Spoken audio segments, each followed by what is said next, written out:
হযরত আলী রাদিয়াল্লাহু তাআলা আনহু একটা কথা বলছেন, তুমি যদি তোমার স্ত্রীকে সারা জীবনের জন্য বন্ধু হিসেবে কাছে পেতে চাও, তাহলে তোমার হৃদয়ে একটা কবর খুঁড়ে রাখো, যে কবরে তোমার স্ত্রীর ভুলগুলো দাফন করে দিতে পারবে।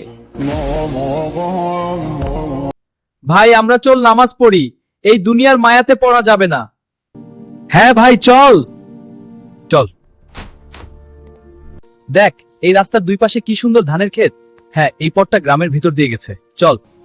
চলে এই পথটা দিয়েই যায়, এটাই মনে হয় সব থেকে ভালো হবে। এসে গেছি, চলো ভিতরে। হ্যাঁ আসসালামু আলাইকুম।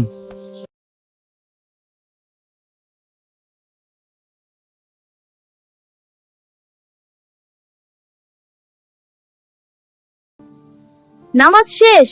হ্যাঁ চলো বাড়ি যাই। আজকের দিনটা কত সুন্দর। হ্যাঁ খুব ভালো লাগছে। আজকের দিনটা অনেক মজা পেলাম নামাজ পড়ে। হ্যাঁ খুব ভালো লাগলো। সাবধান।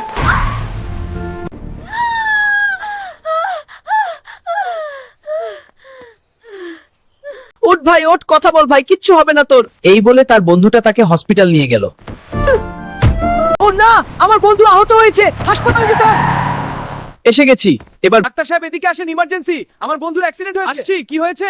বন্ধুটা বল, চিন্তা নেই, চিকিৎসা শুরু করলাম। হ্যাঁ তাড়াতাড়ি করুন। আমি কিছু ওষুধ দিচ্ছি, খাইয়ে দিবেন। হ্যাঁ ডাক্তার সাহেব নিশ্চিন্ত থাকুন, সময় মতো খাওয়ানো খুব জরুরি। ঠিক আছে, ওষুধটা নিয়ে তোমার বন্ধুকে বাড়ি নিয়ে চলে যাও। হ্যাঁ চল বন্ধু। ও আমি বাড়ি যেতে চাই। হ্যাঁ সাবধানে যাও।